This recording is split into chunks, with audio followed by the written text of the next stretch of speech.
rocks Crescent City like 101.1 FM.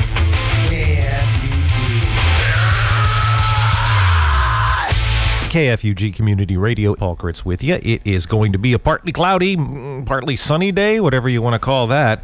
We're looking for a high of 52 degrees. It's a beautiful day to get out, maybe walk on the beach. There won't be any appreciable wind, not a lot of no rain.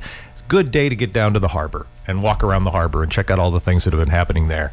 Lots of things happening at the harbor. We have an insight this morning into said things. Tim Petrick, the Harbormaster CEO of it's Crescent City Harbor, right? Just Crescent, yeah, right, Crescent City Harbor District.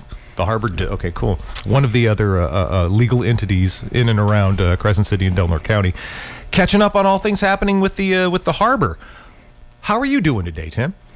Doing great. We've got a lot of exciting stuff going on down at the harbor, and we're working really hard to improve the look and the availability of amenities for the public down at the harbor. And I think we've started to make progress down there a lot. I think you can just see it from the curb appeal. Yeah. We've got a landscaping crew that's helping us get ahead on things, and it's really looking up for the future down there. That's fantastic. Now, how long have you been Harbormaster? Well, officially, I got the permanent role as of July 7th. Okay. I took over as interim at the end of February, and I was deputy harbormaster from November to February. I was wondering how one becomes a harbormaster. For me, it's a family history. Really? My grandfather was harbormaster of Monterey. Oh, and, wow. I followed in his footsteps and went to the Maritime Academy in Vallejo. And then I worked on ships at sea for about 7 years. Mm-hmm. And then transitioned shoreside and worked in logistics, and I ran a boat yard in Santa Cruz and a few other things, worked in the oil industry, and then was able to transition to Harbormaster in the Bay Area of a small yacht club. And then Charlie Helms called me up about this opportunity here, and it's a harbor that's so well positioned for growth and development, mm-hmm. and becoming such an asset to the community again, that I just couldn't pass up the opportunity. Wow, that's really interesting. I'd love to talk to you more about all of that. The Maritime Academy in Vallejo. I understand you go to school there, and like part of your school, you're on ship. You're actually out at sea doing things, right? Yeah. So it's a Cal State University, right? But it's a 4-year degree. And it's actually paced so that you cannot fall behind. You have to do it in 4 years. Most colleges these days you're there for 6-7 years. Yeah. But no, so each summer you do a training cruise. After your freshman year and your junior year, you do it on the school has a training ship. Right.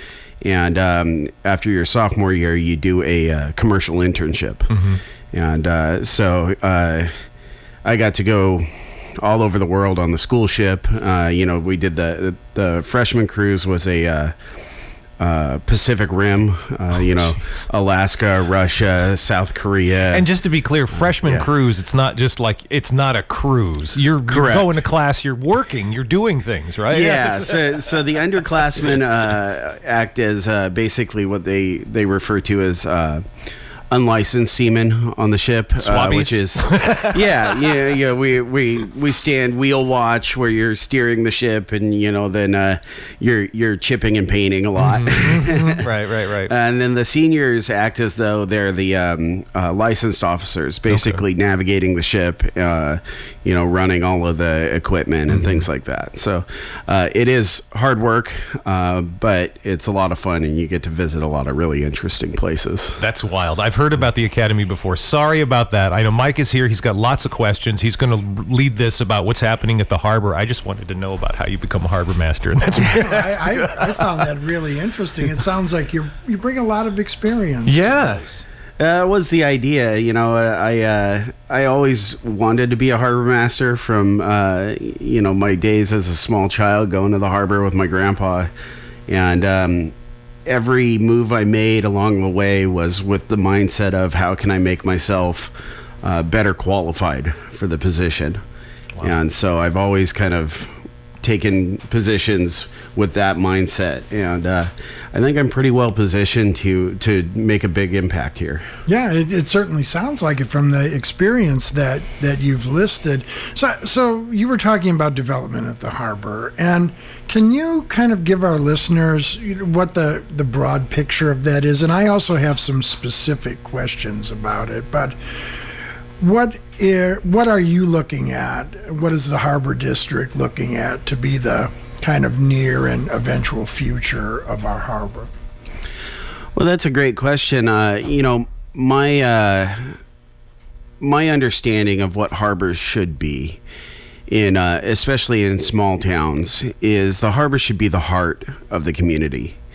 And historically, this harbor was the heart of the community.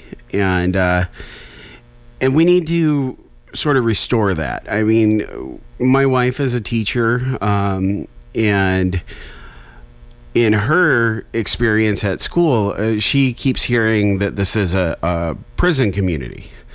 And I think we need to bring that back around to the harbor. And to do that, we want to develop more resources for the commercial fishermen.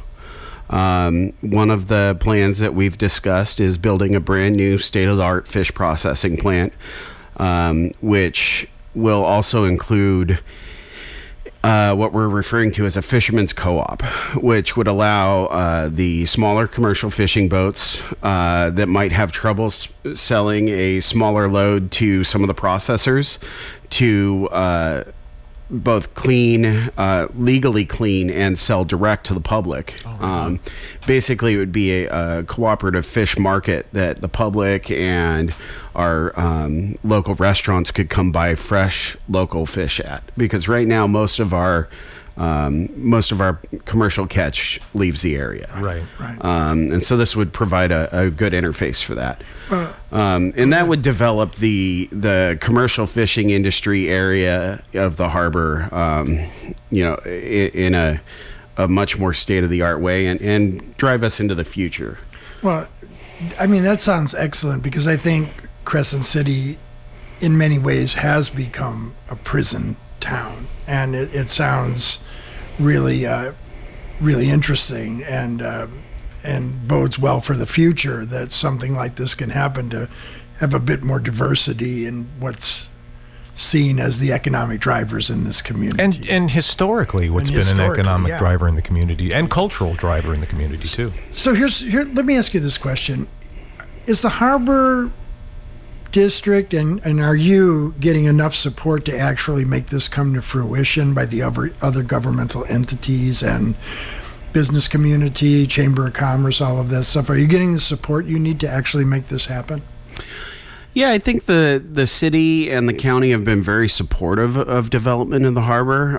The city definitely wants to work very closely with us as we develop, especially the northern part of the Harbor District that feeds almost directly into the city's waterfront area.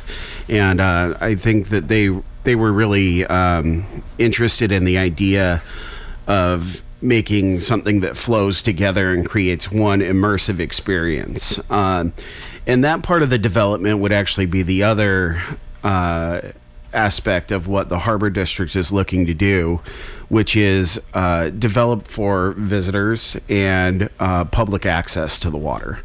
The commercial section of the harbor is going to be contained around Citizens Dock.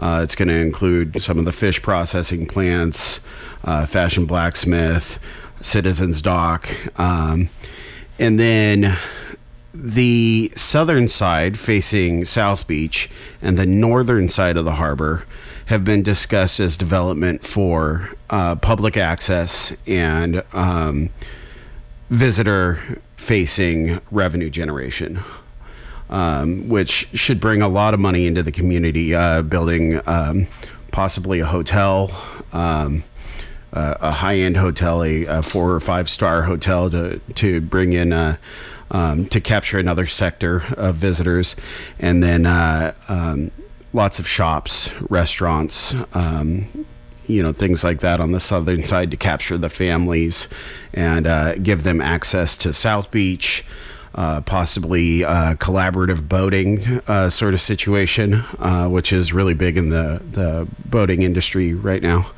What's that? What is that? Collaborative boating? Collaborative boating is like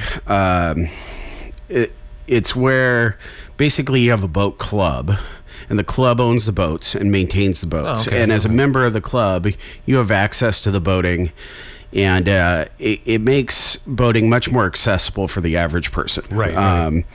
Boat ownership is very expensive. Right. There's a lot of maintenance. It's not necessarily an easy thing if you've got to go launch your boat and haul your boat out and pay for a slip and all of that. It's not as accessible to the average person. Whereas if you can pay a nominal monthly fee or a yearly fee and then just go down and the boat's ready for you. You know it's good. You know it's ready to go. You'd have to be certified in some fashion. Exactly. And that's a lot of the collaborative boating clubs like Freedom Boat Club. They provide training for members. They give there's also like fishing gear rentals, water sports rentals that they do along with the boats. And it really provides a much more accessible and affordable boating experience for the public. It sounds a bit like boating condo timeshare kind of in a way, right? Somewhat, yeah. It's an interesting setup because, like Freedom Boat Club, you can go to any of their boat clubs worldwide. Once you're a member. But your membership fee basically stays in the club that you join. Sure. So it's like an interesting trails. Yeah, it's an interesting setup, and it seems to be working really well. I don't know that their specific plan would fit our area, but it's the thought process of collaborative boating is really good for small communities and communities that have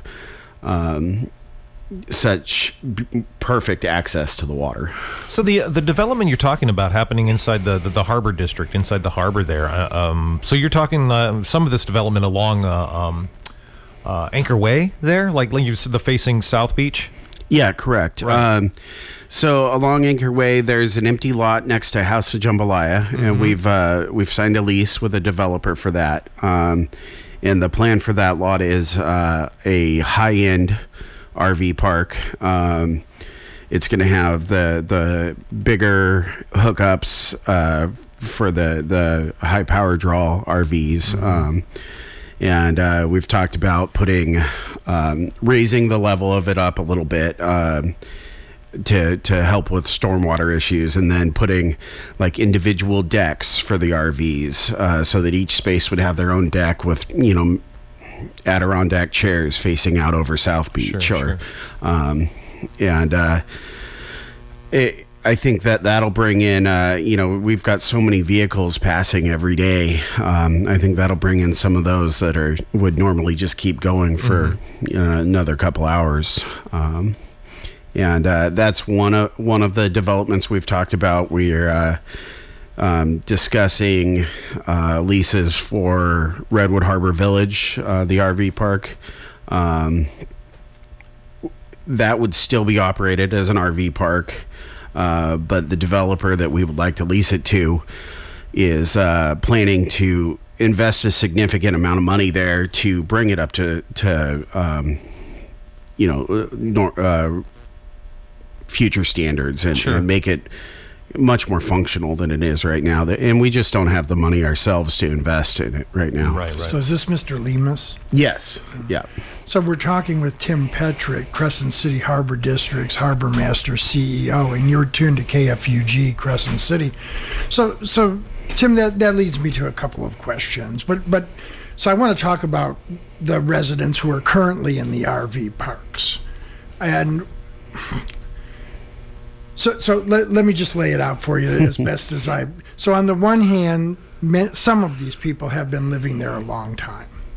And the Harbor District kind of said, well, we're not really licensed for that, but we're going to let them live here because we need the money. And so they were allowed to stay there. Now there are plans to redevelop these, to enhance them. And so what I'd like to get from you is what is being done regarding the people who are there and the people who are going to need to leave? I understand there are people who haven't paid rent. That's one thing. There may be people who have been engaging in illegal activity. That's something else. But I'm talking about just those people who have been living there and may not have anywhere else to go. Yeah, that's a great question. As a bit of history, the RV parks were operated by leaseholders until a few years back, and that operation, to do that, they had one revenue stream, and that was those tenants during the winter, and so the Harbor District, with multiple revenue streams, is able to operate an RV park with, most of the income in the summer and less in the winter. That's not as relevant anymore because we're seeing a lot more tourism during the winter as well now. So the need to have that income during the winter is less. So now that it's not privately operated. But that doesn't mean that we don't want our tenants to be there. We have a lot of really amazing people that live in our RV parks right now.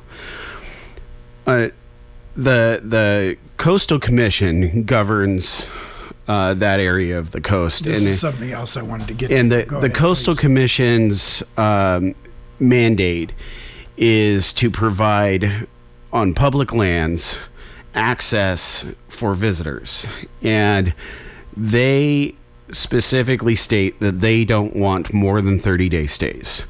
The Harbor District has a land use plan that says no more than 30-day stays. That will not affect our current tenants. Our current tenants are grandfathered in on that. They live there, and we appreciate them. The long-term goal for the parks is to not have tenancy.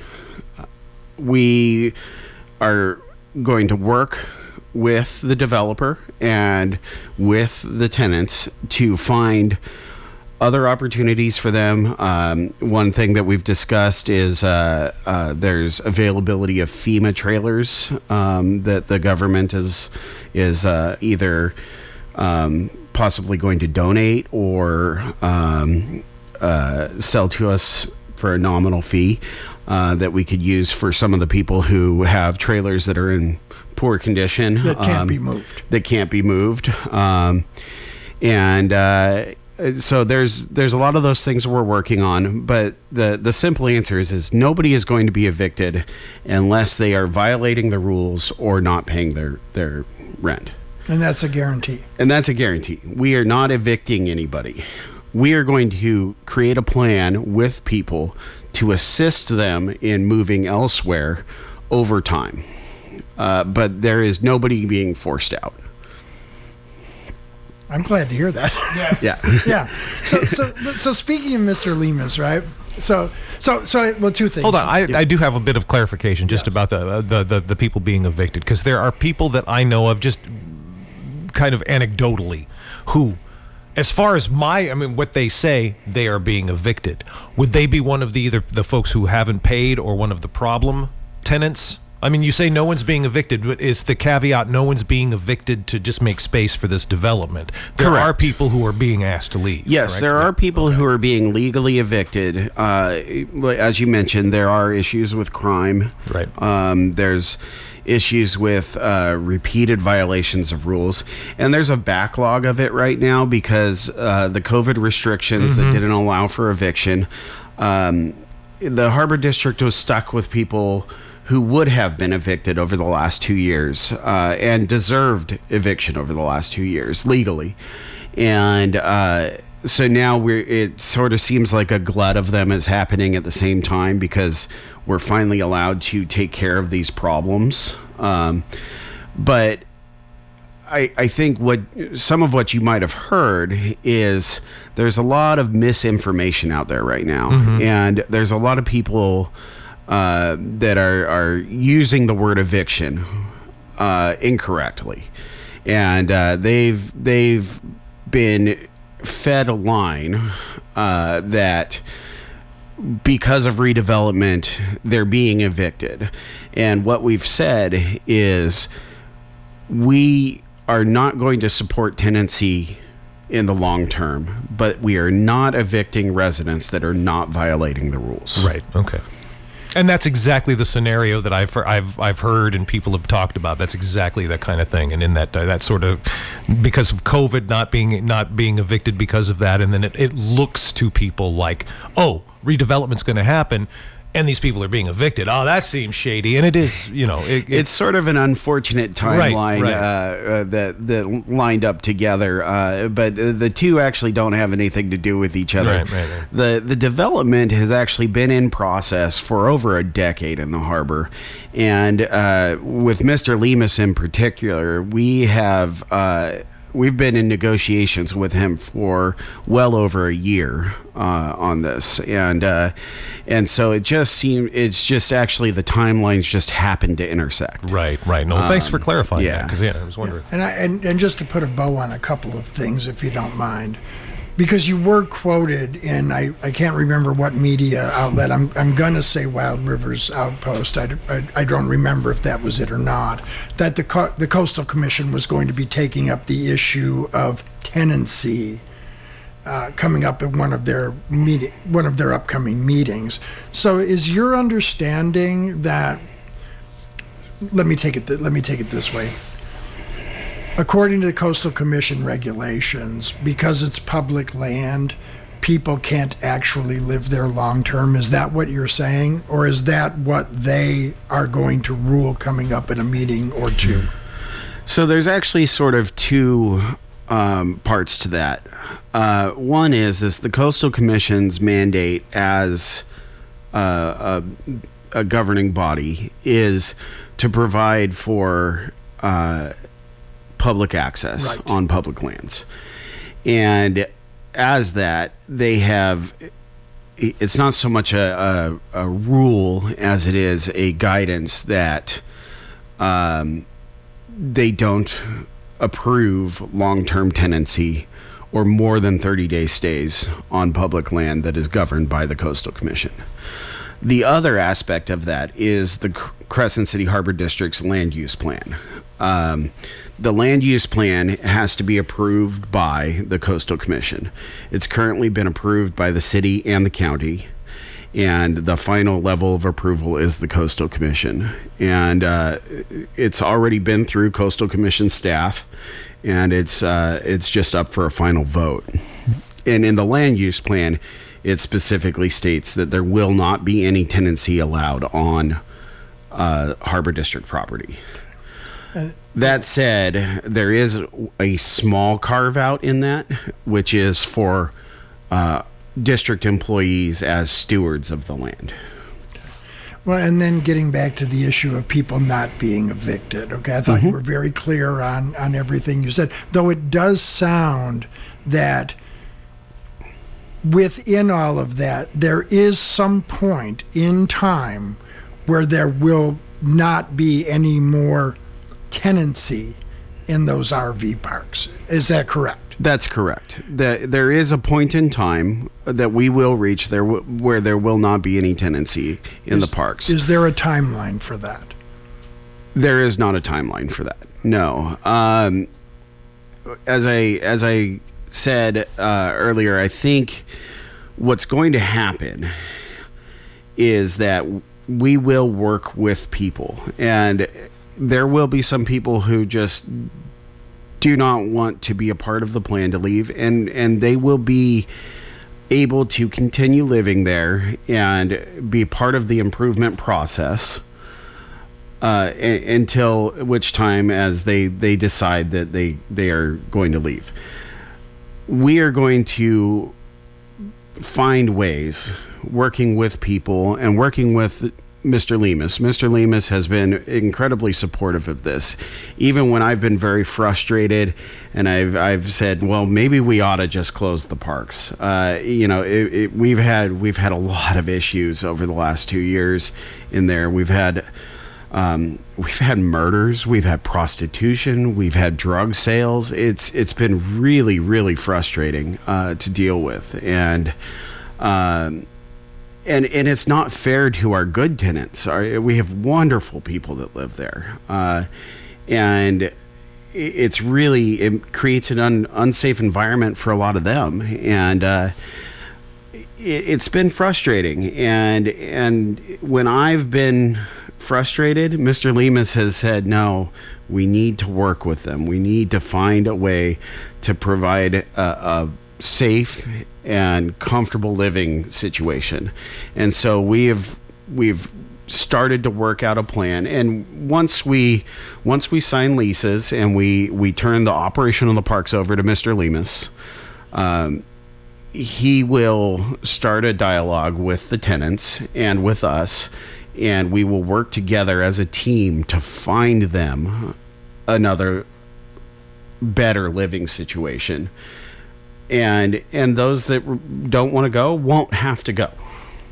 And will the tenants, will they be able to be part of this team effort to, I guess what I'm getting at, there's a couple of different ways these things happen, right? One includes the tenants as sort of equal partners in the plan, right? In coming up with the plan. The other one is we're going to make a plan and then we're going to inform them what the plan is, and they can either buy in or buy out. I would say it'll be a combo. Okay. The Harbor District, in the leases we've been negotiating with Mr. Lemus, the Harbor District has maintained our right to basically be the main decider on what any development will look like and what will be developed there. Specifically, the two leases we've been negotiating on the RV parks currently say for use only as an RV park. And if Mr. Lemus or the board wants to change that later on down the road, he'll have to petition the board in public meeting. The Harbor District is going to have different priorities often than our tenants. Sure. And so what will most likely be the process is that the Harbor District, in conjunction with Mr. Lemus, will come up with some plans, some ideas, mock-ups, and then we will present that to the public for public comment, and we will take that into consideration. And I think we've definitely taken what we've heard into consideration so far. There were different thought processes a year ago when I started this process than there are now, based on the public comment we've had. Sure. So I'm hoping you can clarify something for me. So there's this whole thing with the solar panels, right? Okay. So let me lay it out for you and explain it to me like I'm a 5-year-old, okay? It's like, so there's these panels. It didn't happen. They're stored somewhere.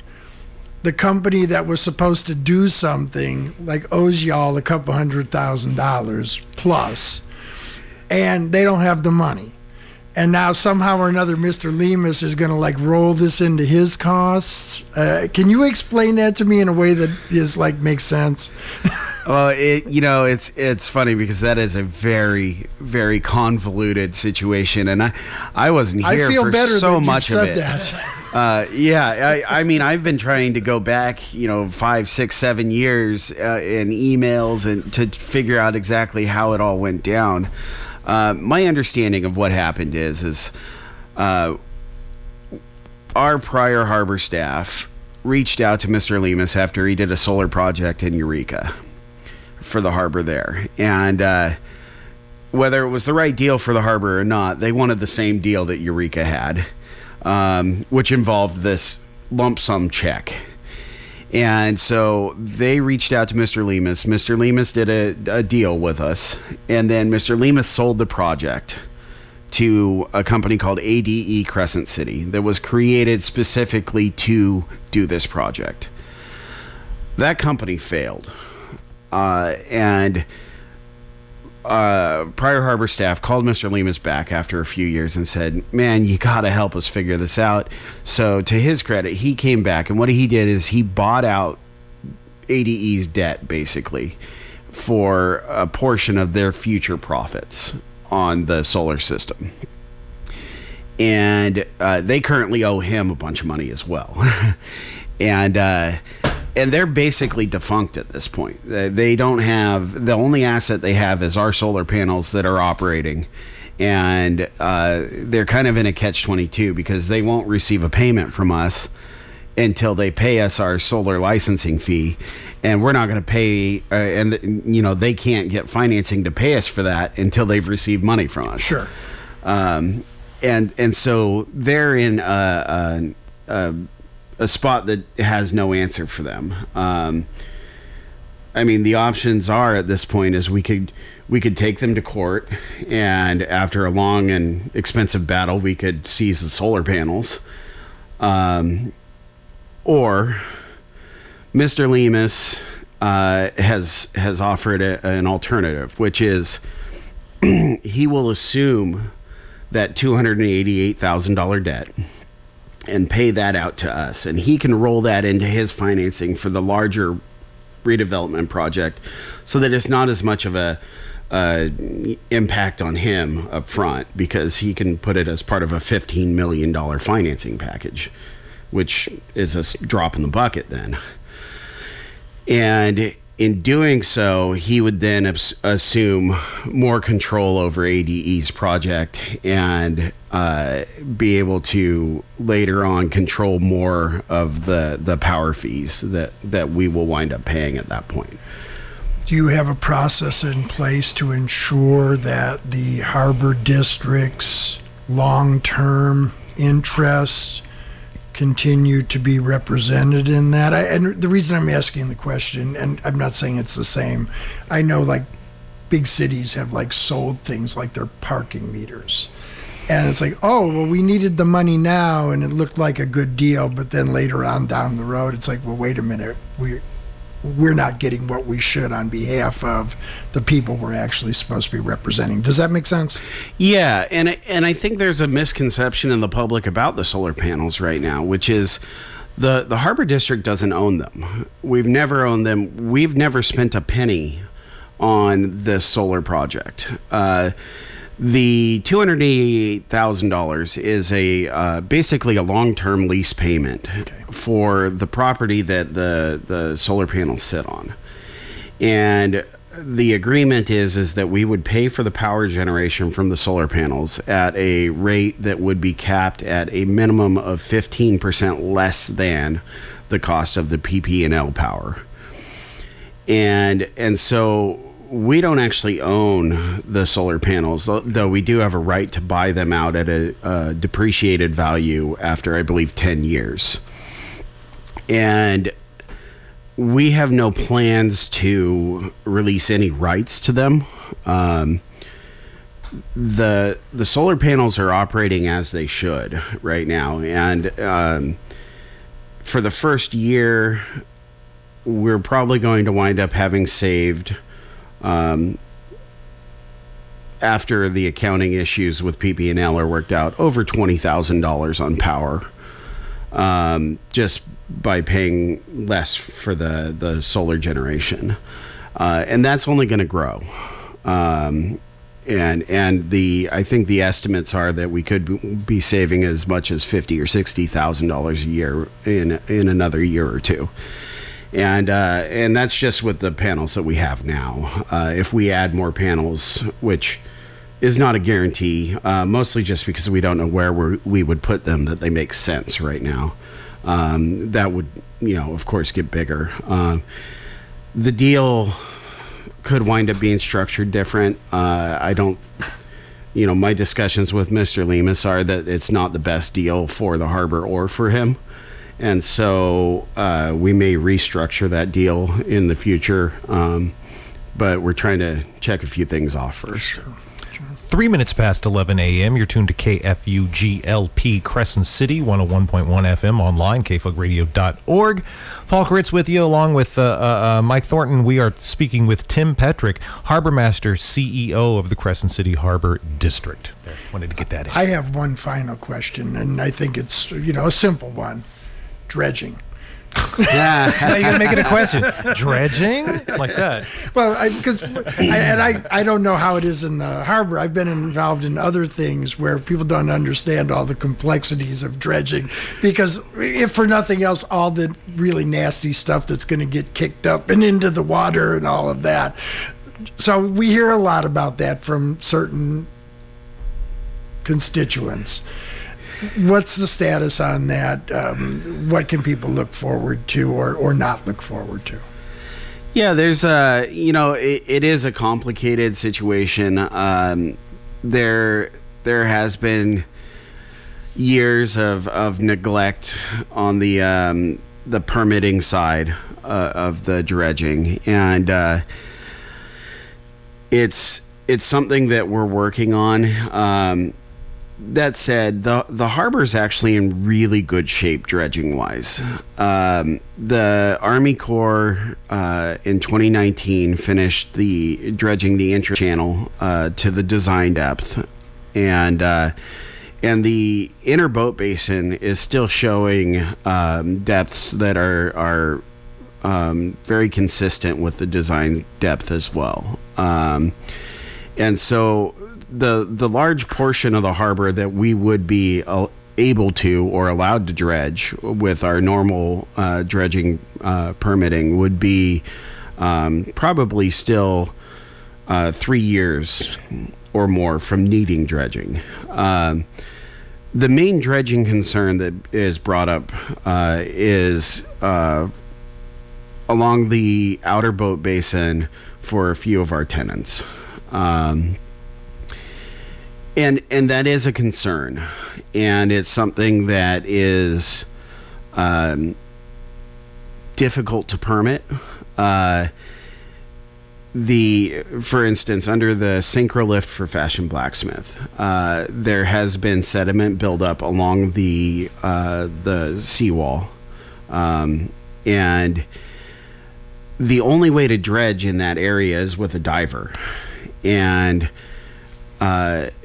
currently, we don't have a disposal site that can accept that dredge material. And basically, the federal government has said it's going to be at least 1 to 2 years before they open up a disposal site that we can afford to dredge to. So what we're working on now is basically a diver dredging that would pump the silt about 100 yards away out to a deeper part of the harbor. To do that, we're going to have to get official surveys.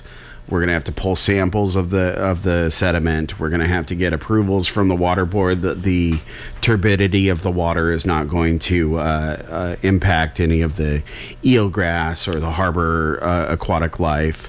And that is not a guarantee that we'll get those approvals. But we are working hard on it. I should have a quote tomorrow for the surveying and sampling.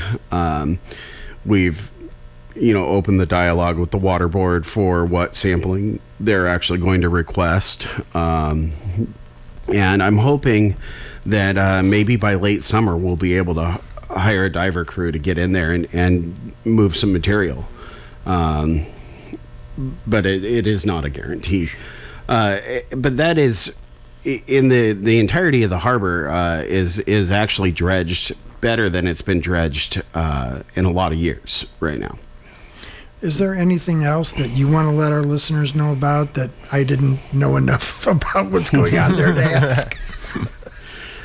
Oh, I just want to reinforce the fact that the harbor is really, we're really working hard to provide a viable and attainable access to our environment here. I mean, we've got some of the most beautiful coastline in the world. We've got, the redwoods, and we've got the rivers and all of that right here. And providing a place for people to stay and access that, for people to surf and boat is really one of our highest priorities. And being able to do that is going to allow us to support our commercial fishermen. For a long time, the commercial fishermen, I think, have felt like the harbor has run on their backs. And in a lot of ways, that's true. Our revenues have come from the commercial fishermen. And the best thing we can do for them is to develop other revenue streams so that we don't have to put any extra costs on them, and that we can improve the facilities and improve the infrastructure and create something that they can make more money and spend less in Crescent City. Crescent City Harbormaster CEO Tim Petrick, thank you for being with us on KFUG today. Thanks for having me. I really appreciate it. Appreciate you being here. We'll have you in soon for another deep dive. And when you said a diving dredging crew, I'm just seeing a guy in a scuba suit with a shovel. Well, maybe they could get it's a lot more like the Bering Sea dredging, gold dredging shows. Oh, okay. I was thinking they could get the guy with the leaf blower. Yeah, right. The city, Crescent City street cleaner leaf blower guy. Okay. Tim, thanks very much. Thanks for having me. Of all the radio stations that tell you they love you, we mean it.